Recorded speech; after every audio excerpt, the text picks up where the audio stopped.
Welcome to the GCN Tech Show. Coming up this week, we have loads, including exotic new time trial bikes, your upgrades, the Bikevolt, and our main talking point, which is, should the UCI relax their rules so that we can have more funky looking bikes like the one down there?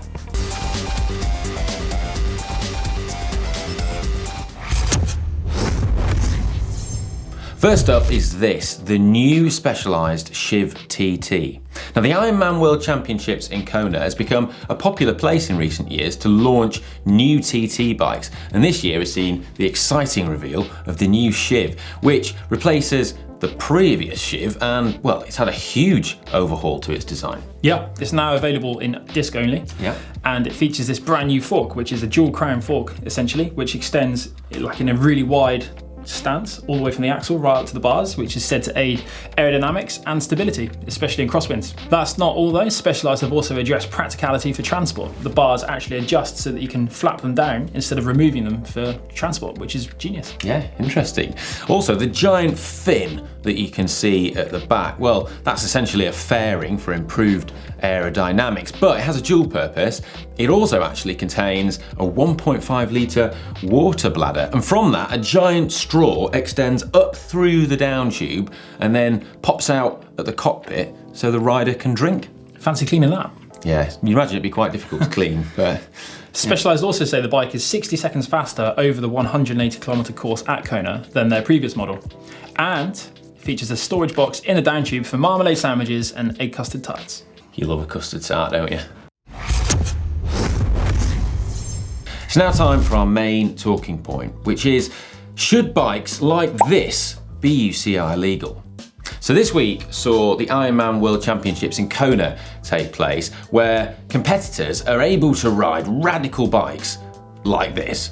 And this is because the ITU, or International Triathlon Union, rules are far more relaxed than that of the UCI. And this means that bike designers are able to have much more freedom in the bikes they design and, well, really go to town. Yeah, and it's this that's got us thinking, should competitive cyclists also be able to ride TT bikes like these?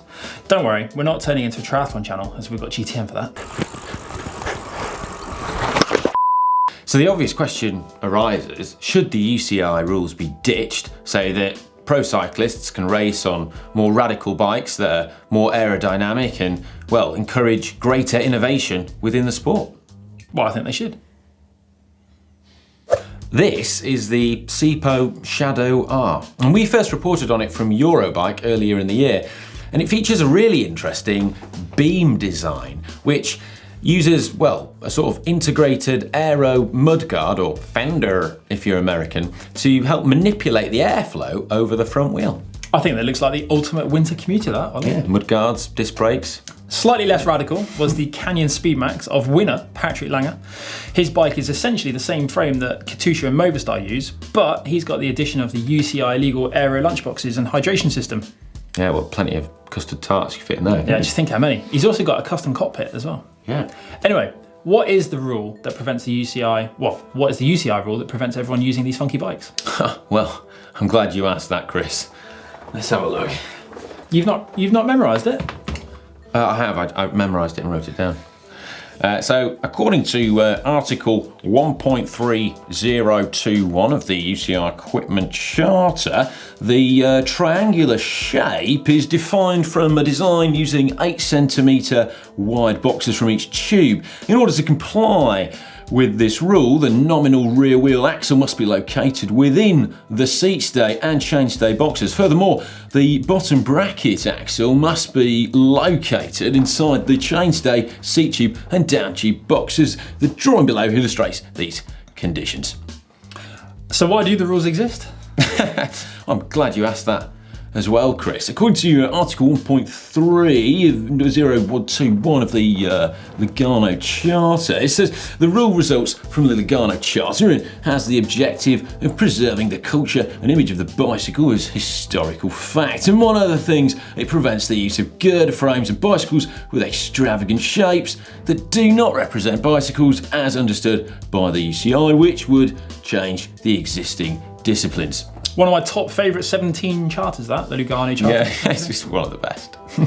Basically, the charter is there to ensure that the traditional aesthetics of cycling aren't lost, which whilst I kind of agree with it, it's a little bit painful, but you know, from a mountain biking perspective, they would be a lot faster if they wore skin suits, the downhillers then. However, the UCI have also imposed a similar rule there, saying that they have to wear baggy clothes. And actually, in fact, I think there's even a measurement to how baggy the clothes have to be. Yeah, well, that's interesting, isn't it? But I kind of get that. But I would argue that when you look at time trialists now in the Tour de France, the bikes and clothing that they wear already looks completely ridiculous and is a complete departure from what you would wear in a normal road race. I guess another reason for these rules from the UCI is that it prevents someone coming along with a design that is just so far advanced that it gives them an unfair advantage. Yeah, well, perhaps there's a compromise. How about for road racing events, competitors still have to use the sort of traditional diamond frame that adheres to the UCI rules and helps preserve the aesthetic of the sport. But for time trials, there could be a separate set of rules, and you know, the UCI rules could be relaxed so that cyclists could ride, well, amazing, radical bikes, and you know, it would just encourage loads of innovation and, well, exploration. Well, there was a time when they could. Remember that Look 296 tyre that you had in your hands the other day? Yeah. Anyway, we want to know your thoughts on this, so let us know in the comments down below. Should pro cyclists be able to ride these ultra high-tech tri-bikes in TTs?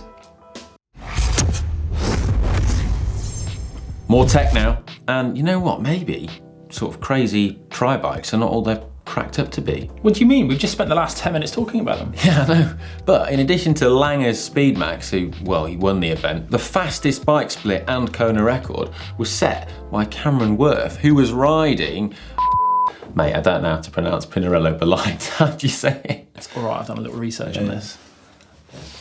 Just don't tell the camera guy. Pinarello Bolide. Nice. A brand new triathlon-specific version of the Pinarello Bolide. And take a look at that, no funky beam shape going on there. It's, well, look at it. Yeah, that actually looks pretty cool. And it's not too dissimilar to the one that Team Sky used. This new Pinarello Bolide TR is actually their first tri-specific bike, and as such it features disc brake only and revised geometry, including a taller head tube, which should make those 180-kilometre bike legs in the Ironman more comfortable, you would think, maybe. Yeah. Also, look at this neat storage box behind the head tube. Yeah, plenty of storage space in there. Triathletes love sandwich boxes, don't they? There's also a highly UCI illegal sandwich box that can fit just above the bottom bracket inside the tube as well. So get a pizza in there. You could do. Well, God, we nailed the pronunciation there, mate. High five. Yes.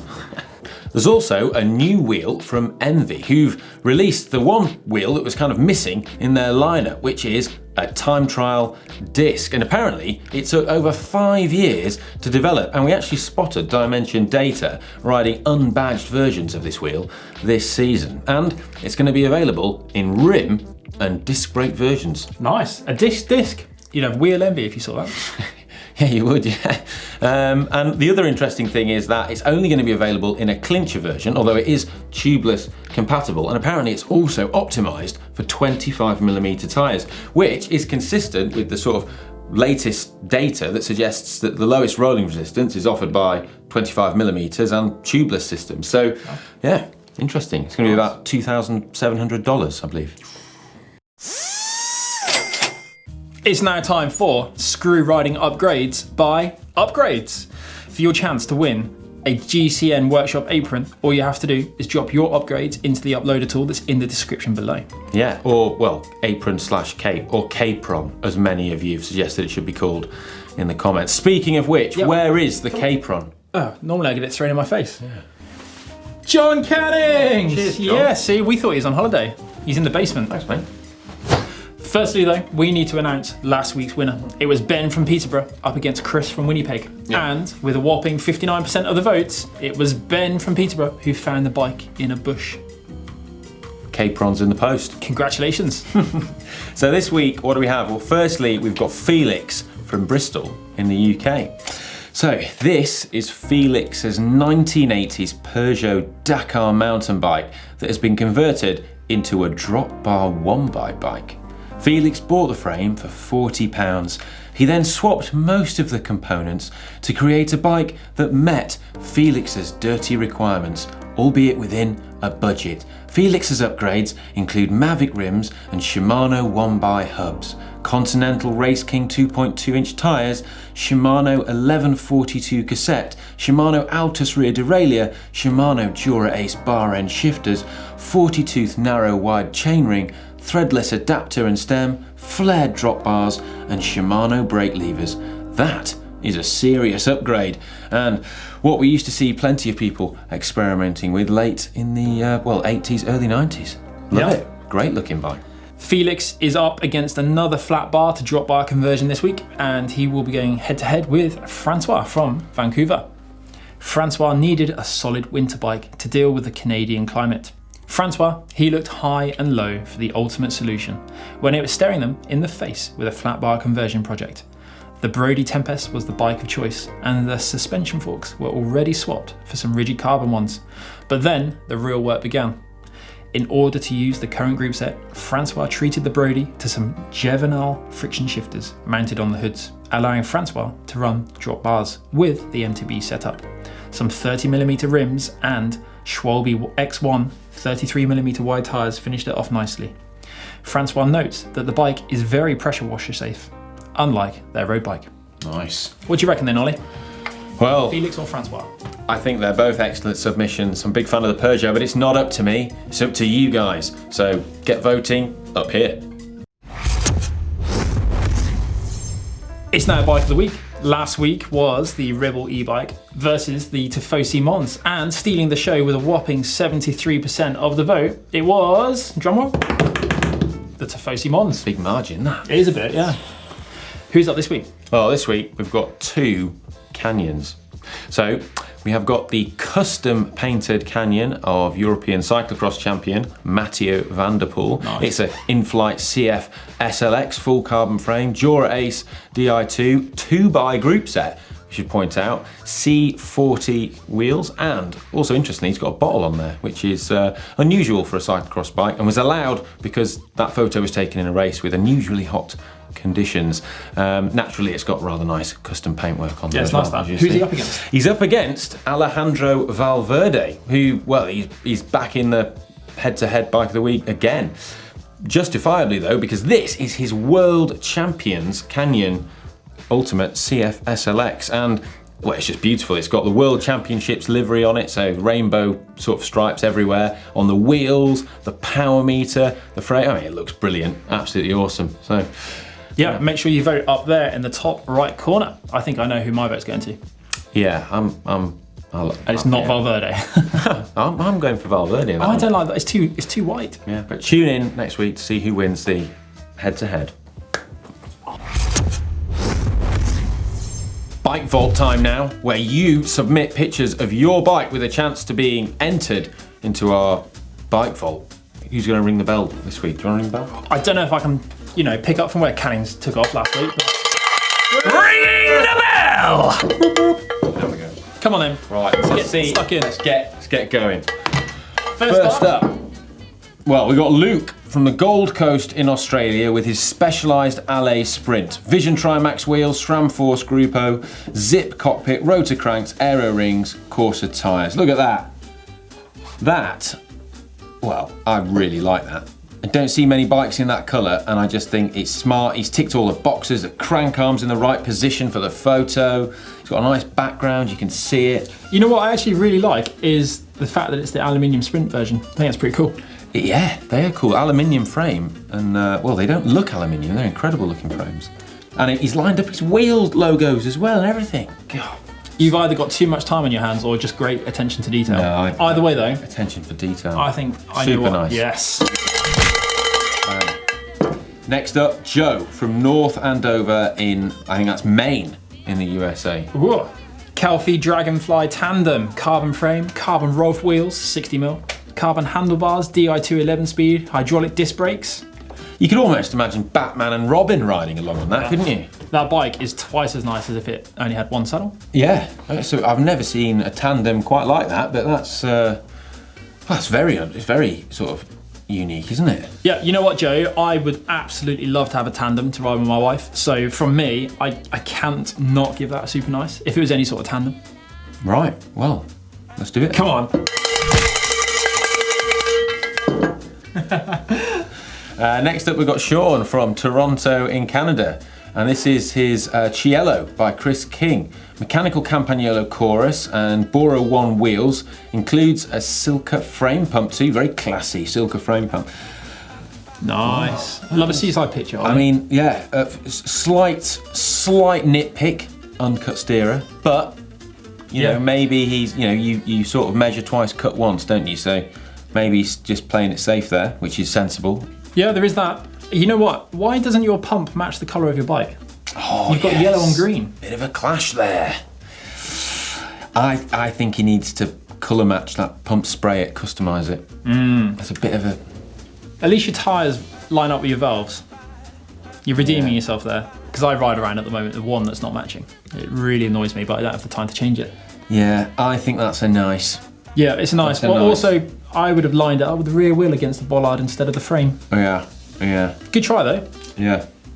Good try. Right, what have we got next, Chris? We have Juuso Turku, Finland, Cannondale CAD 12 1x11 E-tap and red 22 components. It's a hill climb specific gearing on that bike, and it's underneath the UCI weight limit.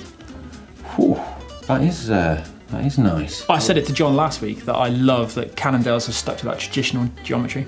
The flat top tube is classic, isn't it? It's, you know, when we talk about radical, funky designs, there's something really appealing about that. Yeah. His saddle is very flat as well. It is. It's very flat. Lovely angles. I think that is a very nice bike. Nice autumnal scene as well. I feel like this deserves. You've even gone out of your way to take a bike stand to that picture. I know, super nice. Next up we have Gilles from Levis in Canada.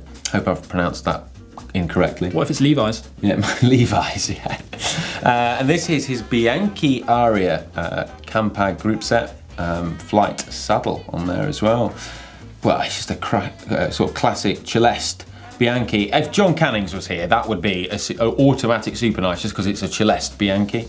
But for me, it's not immediately jumping out of me as super nice. His saddle looks like it's tilted a bit, a bit upright there, which is... I'm going to take issue with the yellow Swiss stop sticker. Yeah, and the uncut steerer is, I mean, there's a lot of uncut steerer there. That's probably a fork from a bike 3 sizes bigger. But it's a lovely bike. However, it is a lovely bike, but I think that's a nice... It's going to be a nice from us. A nice. Right, that's the end of the Bikevolt this week, unfortunately. I wanted to ring the bell more. But yeah, keep submitting your entries. We get so many, so we try and work through, you know, we try to work through as many of them as possible, but hopefully one day you'll see your bike on there. It's nearly time for the end of the show. But before we go, let's have a look at what's coming up on the channel this week. On Saturday, we have an in-depth look at Si's cyclocross bike, which he took on the 3 Peaks Challenge with. On Sunday, it's your chance to win and an unboxing of the Sigma Rocks bike computer. On Monday, we've got a video 5 ways to make your bike faster. On Wednesday, we've got the tech clinic, and on Thursday, we're back here for the tech show. Yep, and if you didn't win a caper on this week, still not convinced about that word, you can buy them on the shop, so why not check them out down there? Yeah, I mainly use mine for cooking and fighting bike-related crime. I normally wear mine with nothing underneath. Yeah, oh, well, and if you'd like to watch another video, then why not click down here for a video on Red Hook Tech.